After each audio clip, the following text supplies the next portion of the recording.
So these meaning statements ఒకసారి చెప్తారా? అమ్మా లయబిలిటీస్ మీనింగ్ ఒకసారి చెప్తారా? లయబిలిటీస్ అంటే అప్పులు అన్నమాట. సో అప్పులు అనొచ్చు, లేదంటే సోర్సెస్ ఆఫ్ ఫండ్స్ అని కూడా అనొచ్చు. మీన్స్ యూజువల్గా బిజినెస్ చేయాలి అంటే I have to find a source, different sources from where I can get a money. And once I get a sources of funds, means through some amount I'll get from the owner itself, because he will only supply it. But some or the other day I have to pay him అనమాట. Liability అనేది ఏంటంటే, ఒకటేమో it is a main source of a business which is actually providing us with a funds. But providing its a funds అంటే I cannot assume that it is mine now. అంటే some or the other day I should pay them back. I am liable, I am owing. So whoever has provided me the funds, నేను on the certain period of time తర్వాత their fund has to be returned back. So ఏదైనా amount, ఏదైనా account which is lying here means it's a part of responsibility. At least not today, some other day we have to pay them back. Temporary amount అన్నమాట. Temporary. But ఈ amount లేకపోతే ఇది fill కాదు. Because ఇక్కడ capital అనేవాడు కానీ, లేదా bank loan లాంటిది కానీ, క్రెడిటర్స్ కానీ నాకు ఇక్కడ డబ్బు సర్దకపోతే నేను అసలు అసెట్స్ కొనేదాన్ని కాదు కదా, మెటీరియల్ కొనేదాన్ని కాదు కదా. So that is the reason we call it as liability. ఏంటంటే నేను ఓయింగ్, ఐఎమ్ అప్పు ఉన్నట్టు.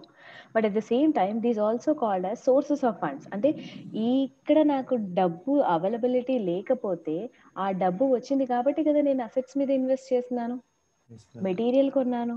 So that is what here we'll have always the first sources of funds, ఆ తర్వాత వీల్ హ్యావ్ అసెట్స్. బికాస్ ఇక్కడ ఫండ్స్ రాంది ఇక్కడ నేను ఇన్వెస్ట్ చేయలేను. సో ఇక్కడ వచ్చిన ఫండ్స్ అన్నీ కూడా ఈక్వల్గా డిస్ట్రిబ్యూట్ చేశానా లేదా అనేది చూస్తాం. సో అట్ ద లాస్ట్ ఇది టాలీ అవ్వాలి. ఇక్కడ టాలీ అయిందంటే whatever we had a liabilities we have justified by distributing properly among the assets. So ఇక్కడ ఏంటి అంటే ఇవి ఎందుకు ఈక్వల్ ఉండాలి? Why the liability should be always equal to the assets? Because here always the solution is assets liabilities equal ఉన్నాయి అంటే అమ్మయ్య the problem is half of the thing is solved అని అంటాం. But the thing is it's not like equalising between, it's not like tallying of a total నానా. It is set why it is always make sure that it should be equalized, because by mistake, because of some reason, sudden ga we have to go for closing the business అనుకోండి. Sudden because of some reasons. యూజువల్గా soul ప్రొపరైటర్షిప్లో, పార్ట్నర్షిప్లో ఏమవుతుందంటే single owner లేదా double 3-4 owners ఉన్నప్పుడు ఏదైనా ఒక్క partner కూడా expire అయ్యారు, లేకపోతే అప్పుల పాలయ్యారు, ఇలాంటి ఇన్సాల్వెన్సీ కేసెస్లో ఉన్నప్పుడు what happens, the business has to go for compulsory closure అన్నమాట. సో ద సిచ్యువేషన్ ఇలాంటివి ఎప్పుడైనా రావచ్చు కదా. It will not be planned with us and they will occur. So these kind of things may occur at అలాంటి uncertainty things can occur at any time, and at that time I have to close it. So what we are going to do is, as our concept says, every certain period of time, means for every 12 months we are going to go for preparing our statements. So అలాంటి సిచ్యువేషన్లో if any time I have to close a business, so business close చేయడం అంటే అర్థం ఏంటిమా? ఈ అప్పులన్నీ తీర్చేయడం కదా. మరి do I have a sufficient assets or not అనేది చూసుకుంటాం. అందుకే ఈ రెండు ఎప్పుడు ఈక్వల్ ఉండాలి. అంటే situation when it comes wherein I have to redeem all the responsibility, నా లయబిలిటీస్ అన్నీ తీర్చేయాలి అన్నప్పుడు నా దగ్గర సరిపడా అసెట్స్ ఉన్నాయా లేదా అనేది అసలు మీనింగ్ అనమాట. So that is the reason we'll make sure that my liabilities are always equal to the assets. So if any situation wherein I have to pay all these people, by selling all my assets, I'm going to pay off these liabilities. So that's why the assets should be always equal to the liabilities. Okay, is this clear? Now assets liabilities కన్నా greater ఉండదు, profit ఉండదు. ఇక్కడ profit ఎప్పుడు ఉండదు నాన్న. ఇక్కడ profit ఉంది, loss అసలు ప్రాఫిట్ లాస్ అనేది ఉండదు. ఇది టాలీ ఎప్పుడు అవ్వాలి. ఎందుకంటే ప్రతి transaction we are passing out with how many times? 2 times. Once debited, once credited కదా. సో ప్రతి ట్రాన్సాక్షన్ అనేది 2 పోస్టింగ్స్ జరగడం వల్ల ఏమవుతుందంటే, ఒక పోస్టింగ్ లయబిలిటీలో ఎఫెక్ట్ అయినట్టు, మరో పోస్టింగ్ అసెట్లో ఎఫెక్ట్ అయినట్టు. అది మనకు తెలియకుండానే. That is what the beauty of accounting is. The postings when we make it, and we make sure that every posting has to be split into two parts. One we will name as a debit, one we name as a credit. Great. And whatever may be the reason, sometimes the debit may be whatever it is, what kind of the transaction we are undertaking, whatever the kind of transaction, one debit effect will be asset effect, one credit effect will be liability effect. అది default అన్నమాట. అది మనం post చేసి మనం present చేసే దాంట్లో ఆటోమేటిక్గా ఇందులో అది ఎఫెక్ట్ అవుతూనే ఉంటాయి. సో ప్రతి ట్రాన్సాక్షన్ 2 ఎఫెక్ట్స్ చేసిన ప్రతి ట్రాన్సాక్షన్ ఇందులో ఉన్నట్టు అందుకే అవి లాస్ట్కి టాలీ అవుతాయి. ఏదన్నా మనం సరిగా చేయలేదు అంటే అప్పుడు టాలీ కాదు, అంటే ఏదో మనం సింగిల్ పోస్టింగే చేసాము అనేది వస్తుంది అనమాట. Yes, ma'am. ఓకేనా?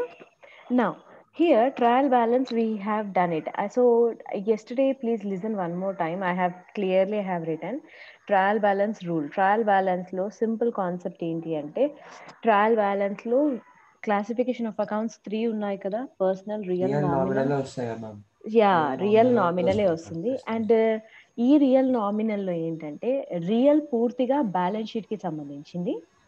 నామినల్ రూల్ ఏదైతే ఉంది చూడు, డెబిట్ ఎక్స్పెన్సెస్, క్రెడిట్ ఇన్కమ్స్, అది ఈ రెండింటికి పనికొస్తుంది.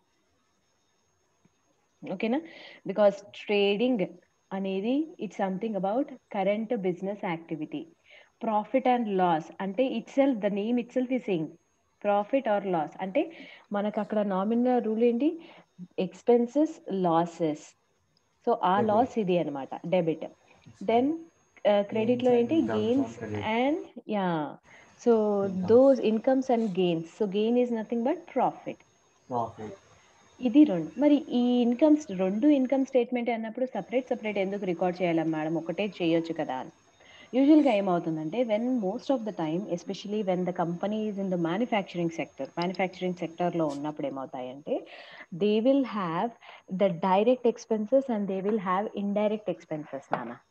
సో ఇక్కడ స్పెసిఫిక్గా some people wants to know only by selling the direct ఎక్స్పెన్సెస్ని మనం కన్సిడర్ చేస్తే మనకి ప్రాఫిట్ ఎంత వచ్చింది, the people will be interested. యాక్చువల్గా ఇంకా మ్యానుఫ్యాక్చరింగ్ అకౌంట్ అని కూడా ఉంటుంది. సో అది మనం మీకేం ఉండదు, బట్ ట్రేడింగ్ అకౌంట్ అనేది ఉంటుంది. సో ట్రేడింగ్ అకౌంట్ అంటే సింపుల్గా రిమెంబర్, ఫ్యాక్టరీకి సంబంధించిన ఎక్స్పెన్సెస్, ఇన్కమ్స్, ఫ్యాక్టరీకి సంబంధించినవి. అంటే డైరెక్ట్గా ఏవైతే ఎక్స్పెన్సెస్ అనేవి, ఇన్కమ్స్ కానీ ఎక్స్పెన్సెస్ కానీ డైరెక్ట్గా మెటీరియల్తో అటాచ్ అయ్యి ఉంటాయి చూడండి, అలాంటివన్నీ మనం ట్రేడింగ్లో తీసుకుంటాం. సో స్టాక్కి సంబంధించినవి ఎక్కువ మటుకు స్టాక్, మ్యానుఫ్యాక్చరింగ్ అంటే పర్చేజెస్, సేల్స్, ప్రొడక్షన్, ఇవే కదా నడిచేవి అంతా. సో అందుకే స్టాక్కి సంబంధించినవి, తర్వాత మొత్తం ఫ్యాక్టరీకి సంబంధించినవి మాత్రమే ఇందులో ట్రేడింగ్లో ఉంటాయి. మిగతా ఉంటాయి కదా, ప్రాఫిట్ అండ్ లాస్ అకౌంట్ ఏంటి అంటే ఇండైరెక్ట్ ఎక్స్పెన్సెస్ అంటే, Salaries. యా, ఫ్యాక్టరీలో వర్క్ చేసే వాళ్ళు లేబర్ ఉంటారు, బట్ ఎంత ప్రొడక్షన్ను పంపించాలి, ప్లానింగ్ ఎలా చేయాలి, ఎంత స్టాక్ ఆర్డర్ చేయాలి, ఎంతమందిని మనం ఎంప్లాయ్ చేయాలి, మనం ప్రైస్ ఆఫ్ ద ప్రోడక్ట్ ఎంత పెట్టాలి, డిస్ట్రిబ్యూషన్కి ఏ ఛానల్ నేను తీసుకోవాలి, తర్వాత నా ఆడిట్ డిపార్ట్మెంట్ ఎవరు ఉండాలి, అకౌంట్స్ డిపార్ట్మెంట్ ఎవరు ఉండాలి, ఇవన్నీ ప్లాన్ చేసేది ఒక ఆఫీస్ అడ్మినిస్ట్రేషన్ లెవెల్ సపరేట్ ఉంటుంది కదా. సో దట్ ఈస్ వాట్, అలాంటివన్నీ కూడా అవి కరెక్ట్గా ప్రొడక్షన్లోకి, ప్రాసెస్లోకి హెల్ప్ చేయట్లేదు, బికాజ్ వాళ్ళు అడ్మిన్లో కూర్చొని చేస్తున్నారు. సో వాళ్ళు ప్రొడక్షన్ ఫ్యాక్టరీ దగ్గర కూర్చొని ఏం చేయట్లేదు. బట్ వాళ్ళు లేకపోయినా కూడా ఇది స్మూత్గా రన్ అవ్వదు కదా. So they are called indirect expenses, but without them also might the first thing may not run properly. So that is the reason we will consider these things also. So ఈ expenses తీసిన తర్వాత నాకు profit మిగులుతుందా లేదా అనేది మనం చూసుకుంటాం. Okay, understand? So trial బ్యాలెన్స్లో సింపుల్గా రిమెంబర్, ఈ ట్రయల్ బ్యాలెన్స్లో ఎక్కడైతే debit side all expenses, losses తీసుకున్నామో, ఈ ట్రేడింగ్ పిఎన్ఎల్లో కూడా అదే రూల్ నాన్న. డెబిట్ ఆల్ ఎక్స్పెన్సెస్, లాసెస్ ఉంటాయి, credit all incomes and gains ఉంటాయి. ఇదే పాయింట్ గుర్తుపెట్టుకో. Okay, now trading. అండ్ ఇంకొక benefit in the final account is, I always suggest to my students is, please do not stuck into preparing first trading account, then going for P&L, then going for balance sheet. Please don't do this. It's just waste of time. ఈ question compulsory వస్తుంది విహారి మీకు కూడా. Yes, ma'am. ఇలాంటి final accounts question compulsory వస్తుంది. Because ఇది as a person you should have a idea what is mean by final accounts అనేది మీకు తెలియాలి. కాబట్టి డెఫినెట్గా ఇలాంటి కైండ్ ఆఫ్ క్వశ్చన్ అయితే వస్తుంది. So usually I suggest is first you are going to draw all the 3 things at a time. Yes, ma'am. Trading, P&L, balance sheet. And మనం ఎలా అయితే చదువుకుంటూ వెళ్తున్నామో పోస్టింగ్ ఫస్ట్ కంప్లీట్ చేయాలి. What is the benefit in this one is whether you have got the answer or not is not important for the valuator. What is important is you know the things to post in a proper order. That person is very much happy if you are going to post the things into proper order. Akkada neeku more than half marks ilage padipotayi. So Yes, that's ma'am. why always time is very important for us. ఇది నేను complete చేసి then ఇది వెళ్తాను, then ఇది వెళ్తాను. It's please don't waste time. Everything you have to go for simultaneous posting. When you go for Okay, simultaneous ma'am. posting, you can post all the things in 5 to 7 minutes. Then slowly you go back, first close the trading, then close the profit and loss, then close the balance sheet. Order మాత్రం closing అలా చేస్తాం, posting మాత్రం ఏది ఎక్కడ ఎలా వస్తే అలా post చేస్తాం. Three Just simultaneous. Yes, ma'am. yeah. Now first I'll tell you certain things. In the trading account, stock కి సంబంధించింది అన్నాను కదా. సో ఫస్ట్ ఎప్పుడైనా ప్రొడక్షన్ కి వెళ్ళేటప్పుడు పాత స్టాక్ ఏదైనా మిగిలితే ఫస్ట్ దాన్ని కదా నేను పంపించేది. Yes, ma'am. So that's why we are going to call that as opening stock. Opening stock ఈ 4 పోస్టింగ్స్ అయితే నీకు వచ్చినా రాకపోయినా ఈ పోస్టింగ్స్ అయితే చేసేసేయాలి నాన్న. By closing stock. Yeah, opening stock ఎక్కడైతే ఉంటుందో దానికి opposite you are going to have closing stock. Then the next expenses is you are going to have purchases, Nana. 2 opening purchases. Own Two purchases, that's it. by losses. Purchases. And here, opposite to this one, we call purchases losses. opposite is sales, not losses. Sales. Okay. Sorry, ఈ sales. 4 postings complete చేయాలి. Yes, ma'am. అవి నేను చూసుకుంటాను, అవి నేను post చేస్తాను అంతే. తర్వాత అవి నిజంగా ఏమైనా ఉంటే నేను అవి ఏంటి అనేది నేను అది కేటగరైజ్ చేస్తాను. ఫస్ట్ అయితే ఈ 4 things రాసేసేయాలి మనం. Okay, Yes, now ma'am. we'll move on to the problem, what he said. From the following, just now I have sent the pic, please have a look. From the following figures, prepare trading P&L account for the year ended 31st March 2014 and the balance sheet as on that date, 31st December 2014, amounted to rupees, stock amounted to rupees 22,500. So what is that? I'll tell you. Purchases he gave, then return inwards he gave, freight he gave. Freight అనేది it's part trading మా. Freight అంటే something యూజువల్గా మనం railways నుంచి stock తెప్పించామనుకో మా ప్రతి దానికి here we call it like if it is road ways అనుకోండి దాన్ని ఆ ట్రావెలింగ్ ఎక్స్పెన్సెస్ని క్యారేజ్ అంటాం. ఓకేనా? అలాగే మనం రైల్వేస్ ద్వారా గూడ్స్ తెప్పించామనుకో ఫ్రైట్ అంటాం అనమాట. ఓకేనా? సో అలాగే ఎయిర్వేస్ కానీ సీవేస్ కానీ యూస్ చేస్తే మనం దాన్ని డాగ్ ట్యూస్ అని అంటాం. అంటే అన్నీ కలిపి మీనింగ్ ఒకటే, జస్ట్ మనం ఏ ట్రాన్స్పోర్ట్ యూస్ చేసాము అనేది ఆ వర్డ్ మనకి చెప్తుంది అనమాట అంతే. All together are nothing but they are like what we call transportation expenses which are carrying the goods from one place to another place. All are same, but the word when I freight అంటే flight కాదు, freight అంటే train charges ని through goods carrier ఉంటుంది కదా, trains లో goods carriers ఉంటాయి. So అది ఇప్పుడు రోడ్ వేస్ యూజ్ చేస్తాను అనుకో గూడ్స్ ట్రాన్స్పోర్టేషన్ తీసుకురావడానికి వెళ్ళడానికి, దాన్ని క్యారేజ్ అంటాం. అంటే ఒక్కొక్క ట్రాన్స్పోర్టేషన్ కి ఒక్కొక్క వర్డ్ ఇస్తాడు వాడు. ఓకేనా? Okay. Now here, first I said purchases అన్నాను. సో purchases ఏం చేస్తానంటే నాన్న, రిమెంబర్ యాజ్ ఇట్ ఈస్ ఎలా వస్తే అలా తీసుకోవాలి అన్నాను కదా. So purchases I will take always in inner column నాన్న. ఎందుకంటే నువ్వు జర్నల్ ఎంట్రీస్ చేసేటప్పుడు చూసావా, నువ్వేం చూసావు, మనకి రిటర్న్స్ కూడా ఉంటాయి ఒక్కొక్కసారి అని చూసాం కదా. అందుకే ఉండొచ్చేమో ఇక్కడ కూడా రిటర్న్స్ ఉండొచ్చేమో అనే ఒక ఇంటెన్షన్తోని నేను నిదానంగా పోస్ట్ చేయడం స్టార్ట్ చేస్తాను. నౌ రిటర్న్ ఇన్వర్డ్స్ అన్నాడు. రిటర్న్ ఇన్వర్డ్స్ అంటే రిటర్న్స్ అనమాట. నౌ రిటర్న్ ఇన్వర్డ్స్ అంటే ఎవరో నాకు రిటర్న్ చేశారు అంటే అది పర్చేజ్ రిటర్న్స్ అవుతాయా, సేల్స్ రిటర్న్స్ అవుతాయా? Purchase return. పర్చేజ్ రిటర్న్స్ అంటే నేను బయటికి పంపించాలి కదా, రిటర్న్ అవుట్వర్డ్స్ అనాలి కదా. వాడు ఏమన్నాడు, రిటర్న్ ఇన్వర్డ్స్ అన్నాడు. యా, సో దాన్ని మనం సేల్స్ రిటర్న్స్ అనేసి, వాడు నాకు అమౌంట్ ఇచ్చేస్తున్నాడు కదా, నేను ఆ అమౌంట్ని ఇక్కడ రాసేస్తున్నాను. Because I said I can't waste time. So how the transaction comes I will keep on posting the things అన్నాను. సో అందుకే సేల్స్ రిటర్న్స్ నాకు ఫస్ట్ వచ్చేసింది కాబట్టి ఐఎమ్ పోస్టింగ్ దట్ వన్. ఓకేనా? అండ్ రిమెంబర్ మా, like what we call sales returns ఏవైతే ఉన్నాయో, sales ఎక్కడ ఉంటే దానికి ఆపోజిట్లో రిటర్న్స్ ఉంటాయి, గుర్తుపెట్టుకో. ఓకేనా? ఎందుకంటే మైనస్ కదా, సో మైనస్ అనేవి సేమ్ సైడ్ ఉంటాయా ఆపోజిట్ సైడ్ ఉంటాయా? సేమ్ సైడ్ ఉంటే అవి డిఫాల్ట్ ప్లస్ అవుతాయి కదా. అందుకే క్లోజింగ్ స్టాక్ అనేది యూజువల్గా 4 నెంబర్స్ కింద అన్నారు ఆ వీడియోలో. లేదు లేదు, ఇక్కడ ఏం లేదు క్లోజింగ్ స్టాక్, అట్లా ఏం లేదు.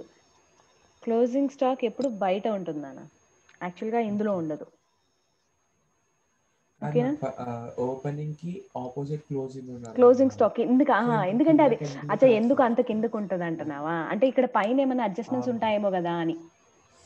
అదే ఈ మధ్యలో అడ్జస్ట్మెంట్స్ ఉంటాయి కదా, మనం అది దాన్ని తీసుకొచ్చి ఇక్కడ వేయము. అండ్ క్లోజింగ్ స్టాక్ అనేది ఎప్పుడు కూడా లాస్ట్ లో ఉండేది కదా, లాస్ట్ ట్రాన్సాక్షన్ లాస్ట్ లో మిగిలిన స్టాక్ కాబట్టి ఇక్కడ లాస్ట్ లో చూపిస్తాం. సో ఇది ఫస్ట్ స్టాక్ ఉంటుంది, ఇది లాస్ట్ స్టాక్ ఉంటుంది కాబట్టి దీనికి ఈ మధ్యలో ఏమైనా అడ్జస్ట్మెంట్స్ ఉంటాయేమో అనే ఒక ఇంటెన్షన్తో మనం ఇది లాస్ట్ పోస్ట్ చేస్తాం, ప్లేస్ సఫిషియన్సీ కోసం. ఓకే, నా పర్చేసెస్ అయిపోయింది, రిటర్న్ ఇన్వర్డ్స్ అయిపోయింది. నేను ఇందాక ఏం చెప్పాను, ఫ్రైట్ అన్నాను. సో ఫ్రైట్ ఏమన్నాను, freight also comes to the trading only.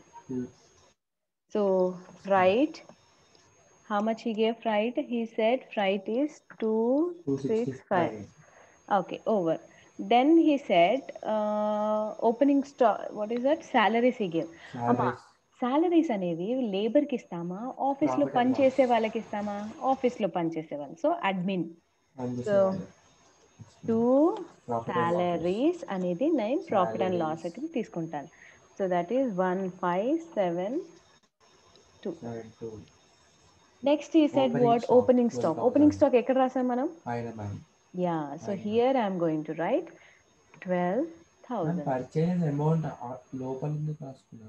ఇప్పుడు నేనేమన్నాను, అడ్జస్ట్మెంట్స్ ఉంటాయి, రిటర్న్స్ దీనికి సేల్స్ రిటర్న్స్ ఉన్నట్టే బహుశా దీనికి పర్చేస్ రిటర్న్స్ కూడా ఉండొచ్చేమో కదా. సో ముందుగానే నేను అందులో రాసి మళ్ళీ మా ఫైనల్ అమౌంటే రాయాలి ఇప్పుడు. మళ్ళీ స్ట్రైక్ ఆఫ్ చేస్తే మార్క్స్ పోతాయి కదా. సో అందుకే ఏం చేస్తామంటే పర్చేసెస్కి సేల్స్కి చాలా మటుకు రిటర్న్స్ ఉంటాయి నాన్న, చాలా మటుకు రిటర్న్స్. ఎందుకంటే నువ్వు చూసే ఒక జర్నల్ ఎంట్రీ రాసేటప్పుడు ఉంటాయా లేదా.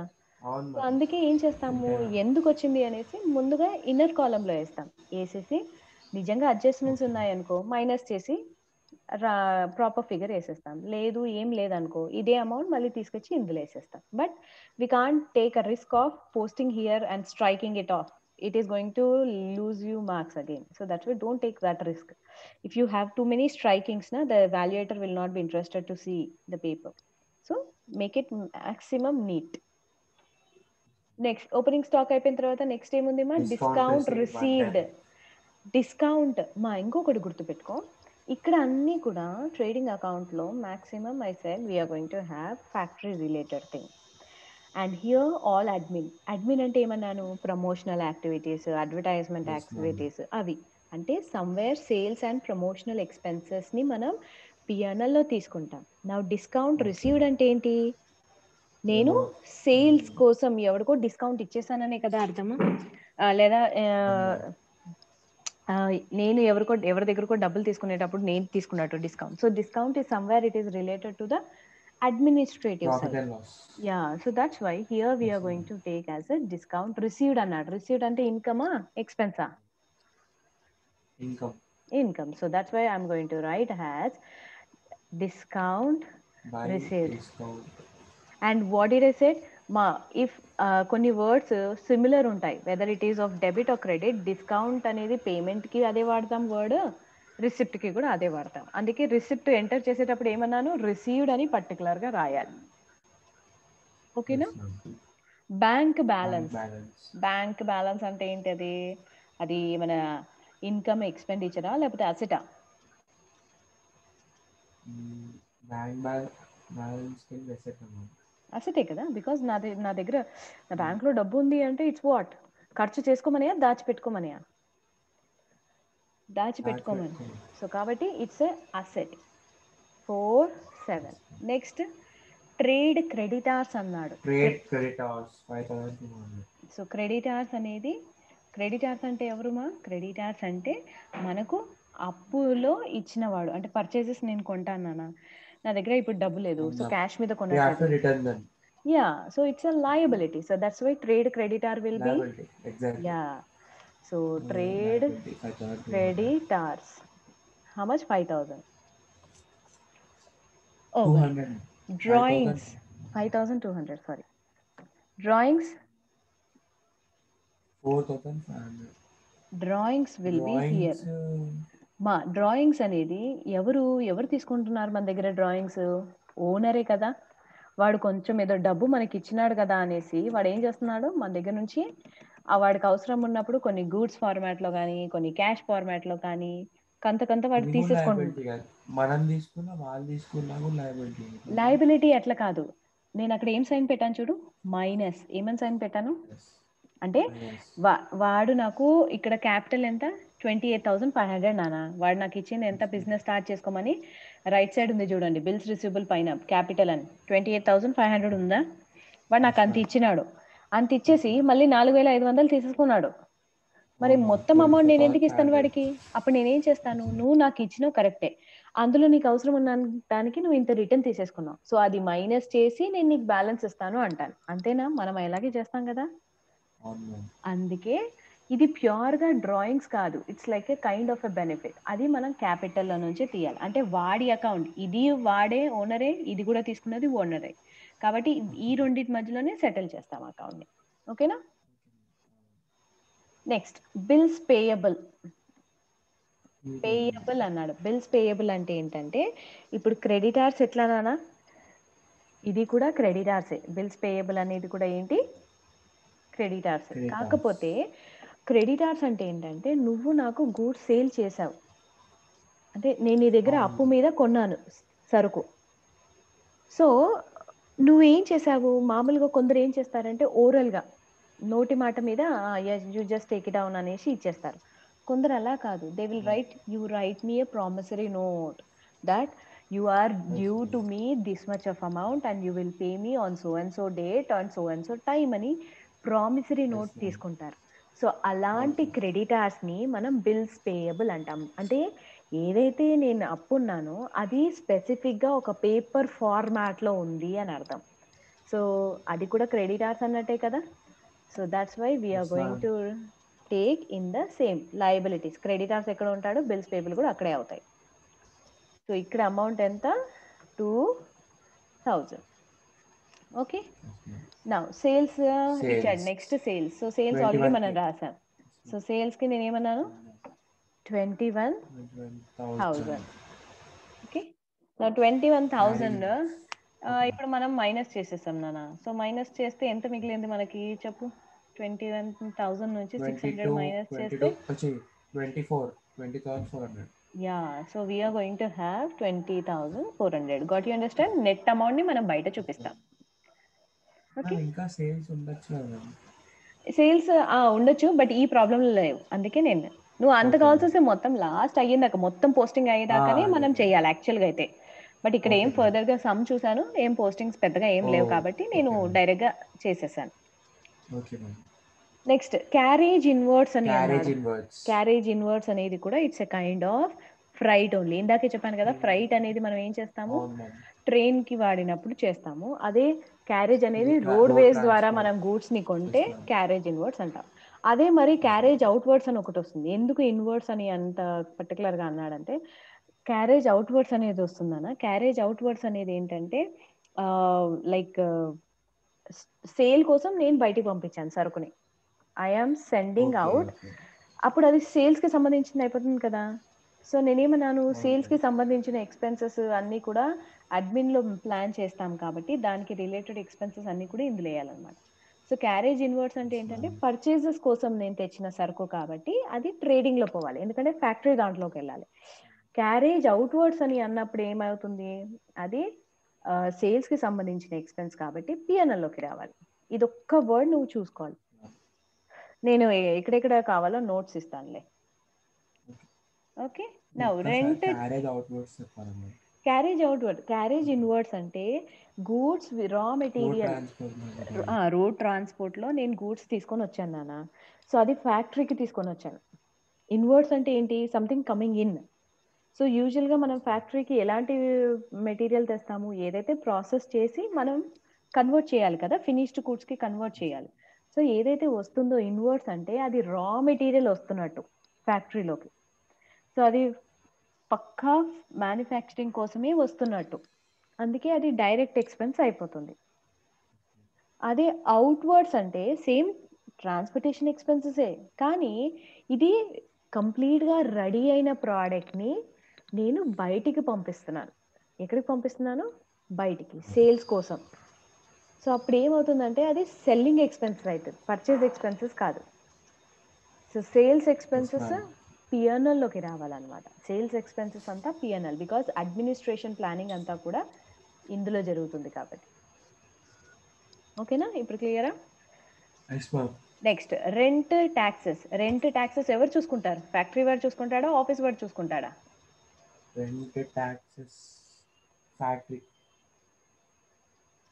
రెంట్ ట్యాక్సెస్ ఫ్యాక్టరీలో వర్కర్స్ ఉంటారు, సూపర్వైజర్స్ ఉంటారు, బట్ అడ్మిన్ వాళ్ళంతా ఎక్కడ కూర్చుంటారు, ఫ్యాక్టరీస్. సో రెంట్ ట్యాక్సెస్ అనేది ఎక్కడ తీసుకుంటాం మనము, office. Yeah, so those becomes profit and loss లోకి వస్తుంది అనమాట. So amount he gave is 526. Next travelling expenses. So travelling expenses అనేది దేనికైనా సంబంధించి ఉండొచ్చు. సో అది ఏంటి అని మనకి చెప్పలేదు. ఫ్యాక్టరీ అన్నప్పుడు మాత్రమే నేను ఫ్యాక్టరీలో వేస్తాను, లేకపోతే నేను ఏమనుకుంటాను, ఓహో ఇది అడ్మిన్ వాళ్ళది అని చెప్తాను. ఎక్స్పెన్సెస్ అన్నాడు వాడు. సో ఎక్స్పెన్సెస్ అది డిఫాల్ట్ ఇట్స్ ట్రేడింగ్లోనా పిఎన్ఎల్లోనా రావాలి. ఎక్స్పెన్సెస్ అన్నప్పుడు అది ట్రేడింగ్లోనా పిఎన్ఎల్లోనా రావాలి. బట్ అది ఫ్యాక్టరీకి సంబంధించి అని చెప్పాడు వాడు మనకి ఏమైనా స్పెసిఫిక్గా చెప్పలేదు, జస్ట్ ట్రావెలింగ్ అన్నాడు. సో నేనేం చేస్తాను, బహుశా ఒక్కొక్కసారి కొన్ని ఆర్గనైజేషన్స్లో బ్రాంచ్ ఆఫీస్ ఉంటుంది, హెడ్ ఆఫీస్ ఉంటుంది. సో అలాంటప్పుడు ఒక మేనేజరు ఒక డిపార్ట్మెంట్ నుంచి ఇంకో ఆర్గనైజేషన్లో ఇంకో డిపార్ట్మెంట్కి వెళ్ళాల్సి వస్తుంది. సో అప్పుడు అదంతా వాడి ఫ్లైట్ ఛార్జెస్, అవన్నీ ట్రావెలింగ్ ఛార్జెస్ అంటాం కదా, అది క్యారేజ్ ఛార్జెస్ అనం కదా, అది మనిషి వెళ్తున్నాడు, గూడ్స్ కాదు వెళ్ళేది, వాడు ట్రావెల్ చేస్తున్నాడు. సో అలాంటప్పుడు అవి ట్రావెలింగ్ ఎక్స్పెన్స్ అవుతాయి కదా, అది ఆఫీస్ వాళ్ళు కదా భరించాలి. సో అలాంటి వాటిని ట్రావెలింగ్ ఎక్స్పెన్స్ అంటాం. Next is discount allowed. నా డిస్కౌంట్ రిసీవ్ నేను క్రెడిట్లో రాసినప్పుడు డిస్కౌంట్ అలౌడ్ అంటే నేను ఇచ్చాను ఎవరికో, సో ఇట్ బికమ్స్ నాకు ఎక్స్పెన్సెసే కదా. So that's why it will come on the debit side 225. Commission paid అన్నాడు, లాసే. So that's why it will come on this side. Commission madam అది ఎందుకు ఇందులోనే రావాలి అంటే, రిమెంబర్ మా, కమిషన్ అనేది కూడా ఎప్పుడు కూడా సేల్స్కి సంబంధించింది. బికాజ్ నాకు ఎవరో తెలియదు నాన్న, నేను ఎవరికి అమ్మాలో తెలీదు సో నేనేం చేశాను, ఒక మీడియేటర్ని తీసుకొని, బాబు నా బదులుగా నువ్వే అమ్ముకొని రా అని చెప్తాను, నువ్వు ఇంత అమ్మినందుకు నేను నీకు కమిషన్ ఇస్తాను అంటాను. సో అది యూజువల్గా సేల్స్ కోసం జరిగే యాక్టివిటీ ఎక్కువ మటుకు కాబట్టి అది కూడా మళ్ళీ పిఎన్ఎల్లోకి వస్తుంది. ఓకేనా, yeah. Next yes datas, సన్రీ datas అంటాం. నా క్రెడిటార్స్ ఎక్కడ రాసావు,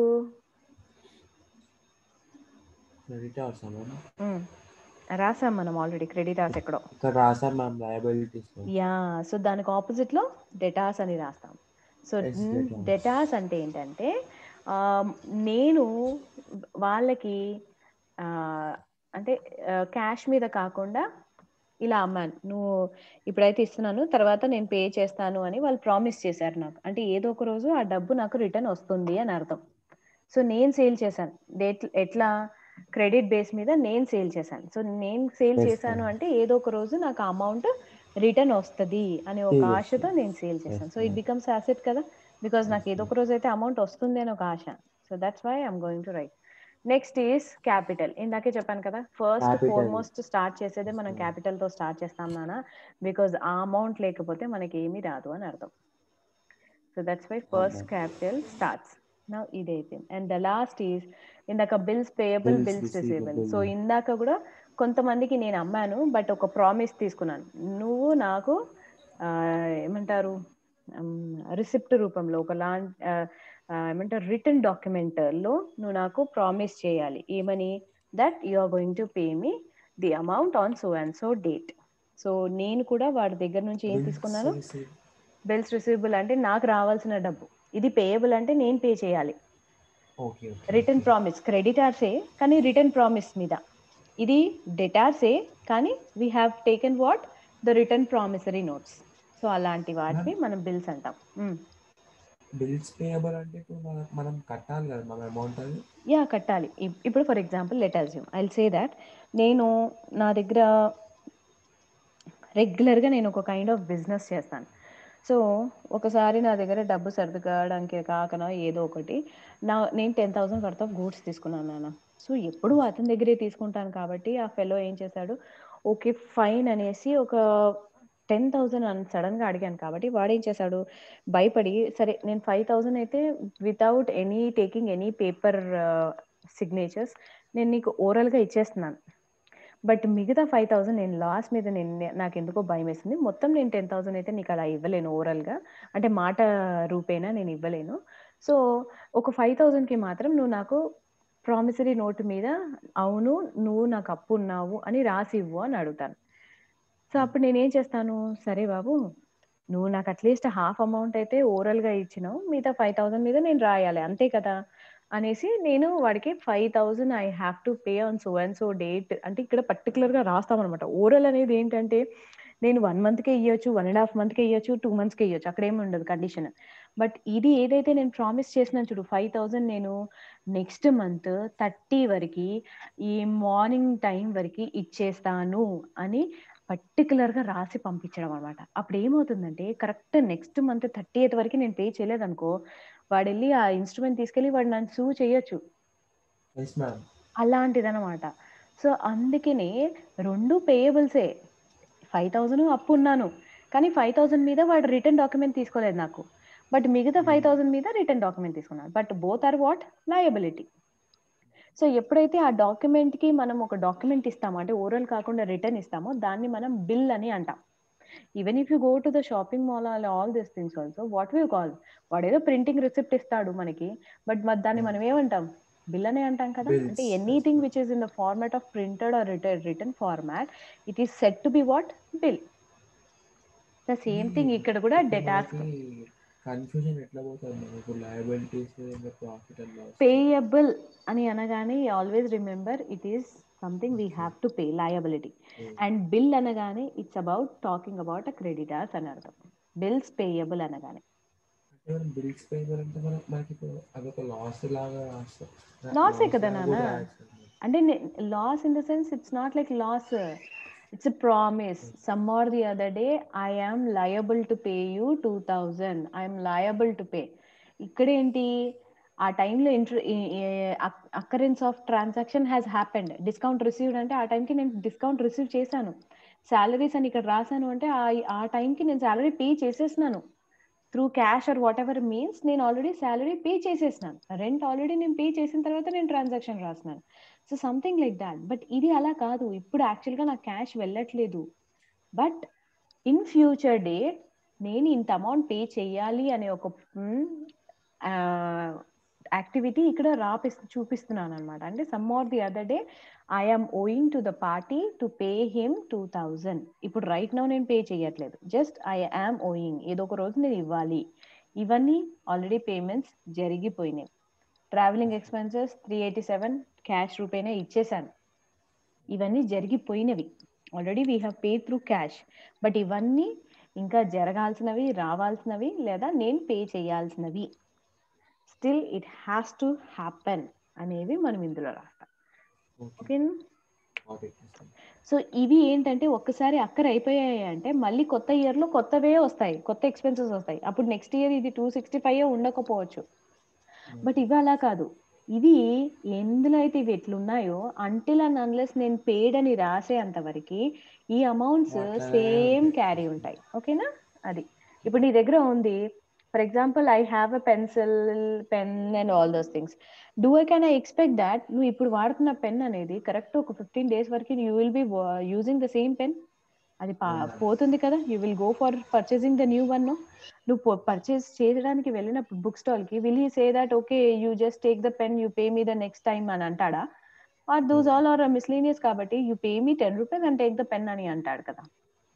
అదే same thing if I say cycle you are using or you are using a bike అనుకోండి, దెన్ 15 days అయిపోయింది కదా, you get bored, you will sell it off. So assets కి regular expenditures కి అదే తేడా. ఓకేనా?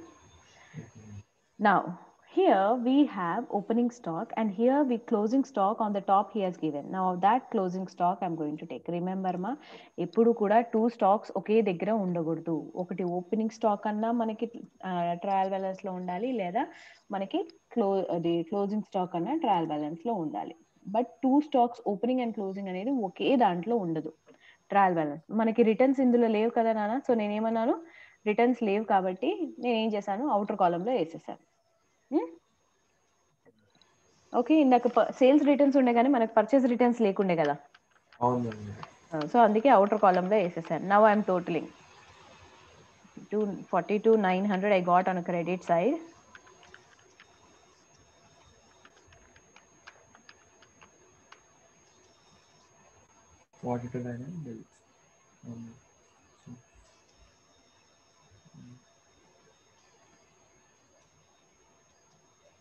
Opening stock, how much he gave?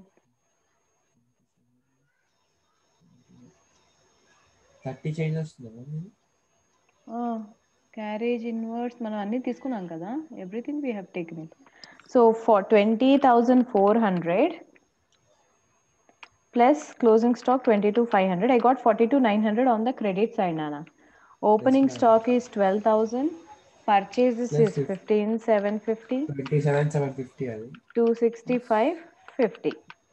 Yeah, okay, so 2865 వచ్చింది. Minus ఎంత చెప్పాను నాకు ఇందాక, ఎంత వచ్చింది, 42,900 అన్నాను కదా.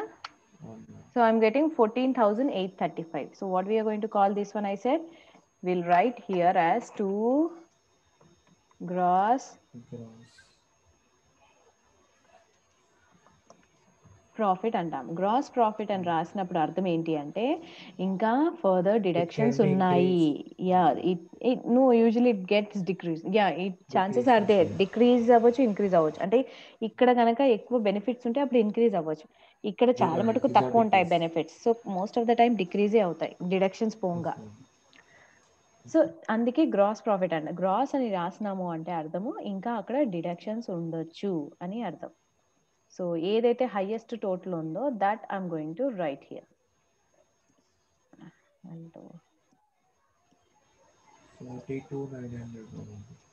42,900 is the highest total. So అది నేను రాస్తాను. సేమ్ మనం ఎప్పుడు ప్రతిదీ ఎప్పుడు ఎట్లా చేస్తాం, ఏదే హైయెస్ట్ టోటల్ అదే మనం రాస్తాం కదా, సేమ్ ఇక్కడ కూడా అదే ఫాలో అవుతాం. That is 42,900.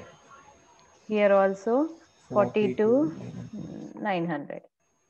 Now come here, ఆ గ్రాస్ ప్రాఫిట్ ని నెక్స్ట్ దానికి ట్రాన్స్ఫర్ చేస్తేనే కదా ఈ ఎక్స్పెన్సెస్ అన్ని తీయొచ్చు. అందుకే మనం ఏం చేస్తాం ఇక్కడ, by gross profit brought down అంటాం. చెప్పాను కదా బ్రాడ్ డౌన్ అంటే అక్కడ నుంచి దీన్ని క్యారీ డౌన్ అంటాం యాక్చువల్గా. Here we are going to call it as carry down, అంటే ముందుకు తీసుకొని వెళ్ళి డిడక్షన్స్ కి పెట్టండి అని. సో ఇప్పుడు నేను తీసుకొని వచ్చాను. సో ఎంత, 14,835. నా ఈ దానికి నేను ఇప్పుడు యాడ్ చేయాలి 14,835 ప్లస్ 10 ఎంత, యా 14,945 వచ్చింది కదా. ఇప్పుడు డెబిట్ సైడ్ టోటల్ చేయాలి. 1,572 plus 526 plus 387 plus 225 plus 108. So how much we are left over, 2818 ఉంది నాన్న. సో మైనస్ చేయి, 14,935 కదా, సారీ 14,945. So we are getting 12,127.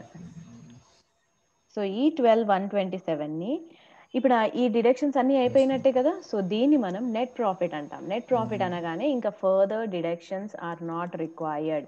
ఇది డైరెక్ట్గా ట్రాన్స్ఫర్, T&F అంటే ట్రాన్స్ఫర్ అనమాట, ట్రాన్స్ఫర్ టు ఓనర్. ఇప్పుడు డిడక్షన్స్ అన్నీ అయిపోయాయి కదా నాన్న. సో డిడక్షన్స్ అన్నీ అయిపోయిన తర్వాత ఇప్పుడు ఎలాంటి డిడక్షన్స్ లేవు కాబట్టి ఇది మిగిలిన ప్రాఫిట్ ఓనర్కి ఇచ్చేస్తాం. మ్యామ్ ఫస్ట్ ఎంత వచ్చిందా మ్యామ్? అంత వచ్చిందానా? ఇది 14,000 కదా? Okay ma'am. సో ఈ మిగిలిన ఓకే అమౌంట్ మ్యామ్. ఇంకా డిడక్షన్స్ ఫర్దర్గా ఎలాంటి డిడక్షన్స్ లేవు కదా, అన్ని డిడక్షన్స్ కంప్లీట్ చేసాం కదా మనము. 3945.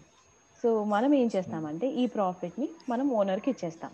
Because ultimately he has invested in the business. So ఏమైనా మిగిలితే ఆ బెనిఫిట్ అనేది ఎవరికి వెళ్ళాలి? ఓనర్కే వెళ్ళాలి. అందుకే మనం వాడికి ఇచ్చేస్తాం అనమాట బ్యాలెన్స్ మిగిలిన ప్రాఫిట్. అందుకే మనం ఏమని రాస్తాము? ట్రాన్స్ఫర్ అని రాస్తాం. ఓకే. నా ఇక్కడ ఓనర్ ఎవరు? క్యాపిటల్ అనేవారు ఓనర్ కదా. I said owner is the capital. So plus net profit వాడికి మనం ఇచ్చేస్తాం. How much? 12,127. నా ఇప్పుడు చూడు నాన్న, ఇది చెప్పు బ్యాలెన్స్. ఇప్పుడు చూడు, అది సైన్ చూసుకొని చెప్పు. ఒకటి మైనస్ ఉంది, ఒకటి ప్లస్ ఉంది. సో అది ప్రాపర్గా చూసి నాకు అమౌంట్ చెప్పాలి. 28,500 minus 4,500 plus 12,127. So I got some 36. How much you got? 36,127 I got.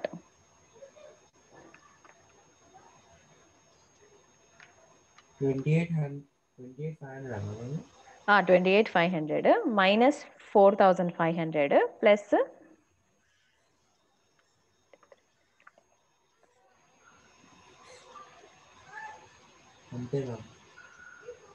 అంతే కదా. Now ikkada we have forgot one thing. Here we are going to write closing stock. 36,127 వచ్చిందిగా. అది అయిపోయిందా? నేను ఇక్కడ క్లోజింగ్ స్టాక్ అనేది రాస్తాం నాన్న. నా ఇప్పుడు నాకు టోటల్స్ చెప్పాలి ఎంత వచ్చింది. Both should get tallied.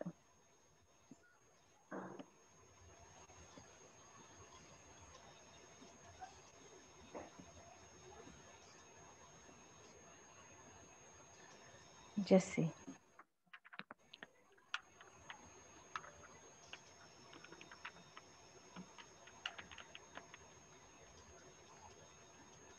$43,327 వచ్చిందా? Two sides 43. Yes ma'am. 43,327. Two sides చూడు, ఈ సైడ్ ఏదైనా అక్కడ కూడా చేసి చూడు.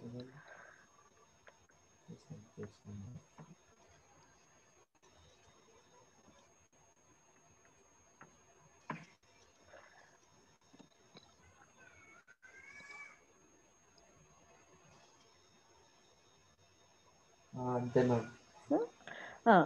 You can ask me, madam ఇది ఏంటి మేడం క్లోజింగ్ స్టాక్ ఏది అన్ని ఒకటి పోస్టింగ్ వేసినాం, క్లోజింగ్ స్టాక్ ఎందుకు డబల్ పోస్టింగ్ వేసినామని. ఇది ఇక్కడ ఉన్నది మళ్ళీ ఇక్కడ కూడా వేసినా నేను. ఎందుకంటే నాన్న ట్రయల్ బ్యాలెన్స్ అనేది ఎప్పుడు మనం ఎలా చేస్తాము? ట్రయల్ బ్యాలెన్స్ అనేది 2 పోస్టింగ్స్ కంప్లీట్ చేసుకున్న తర్వాత మనం ప్రిపేర్ చేసే స్టేట్మెంట్ని ట్రయల్ బ్యాలెన్స్ అంటాం. Every account which is present in the trial balance has gone with how many postings? 2 times postings. 1 posting with debit, 1 posting with the credit. కదా? అందుకే అవి trial బ్యాలెన్స్లోకి వచ్చాయి. మరి ఏదైతే ట్రయల్ బ్యాలెన్స్లో లేకుండా బయట ఉంది అనుకోండి, అంటే అది మనం కొత్తగా కనుక్కున్న ఒక అకౌంట్ అనమాట. సో క్లోజింగ్ స్టాక్ వాడు బయట ఇచ్చాడు మనకి. సో ఏదైనా మనకి ట్రయల్ బ్యాలెన్స్లో భిన్నంగా బయట ఉంటే మాత్రం అది 2 పోస్టింగ్స్ జరగలేదు అని అర్థం. సో అప్పుడు మనం తీసుకొని రెస్పాన్సిబిలిటీ ఆ పోస్టింగ్స్ 2 టైమ్స్ మన అడ్జస్ట్లో మన అకౌంట్లో అడ్జస్ట్ చేస్తాం. So most of the time ఏంటంటే గుర్తుపెట్టుకోండి, 90% ఛాన్సెస్ ఎలా ఉంటాయంటే ఒక పోస్టింగ్ ఈ రెండిట్లో ఏదైనా ఒక అకౌంట్లో ఉంటుంది, మరో పోస్టింగ్ బ్యాలెన్స్ షీట్లో ఉంటుంది. ఓకేనా? సో ఒక పోస్టింగ్ అలా మనం 2 పోస్టింగ్స్ చేయాల్సి వస్తే ఒక పోస్టింగ్ ఏమో either of one account it will be affected with 1 posting and second posting will be in any of these balance షీట్లో ఉంటుంది అనమాట. సో ఇప్పుడు చూడు, ఒక పోస్టింగ్ ఇక్కడ ఏం చేశాను, క్లోజింగ్ స్టాక్ అని ట్రేడింగ్ లో వేసాను. అంటే one of the statement, okay. ఇది ఇన్కమ్ స్టేట్మెంట్, ఇది ఇన్కమ్ స్టేట్మెంట్. సో ఇక్కడ ఒక ఇన్కమ్ ఓకే. స్టేట్మెంట్ లో పోస్టింగ్ వేసిన తర్వాత next posting I have posted in the closing stock. ఎందుకు మేడం ఇది అసెటే ఎందుకు అవ్వాలి? మా క్లోజింగ్ స్టాక్ అంటే నేను యాక్చువల్గా I thought let assume that ఇంట్లో ఏమైనా సరుకులు ఉన్నాయి, ఏదో ఒకటి ఉన్నాయి. So your mother is like wanted to go for getting some more things. So what she will say, like let assume she wanted to go for making some kind of a sweets and she need a jaggery anukundam.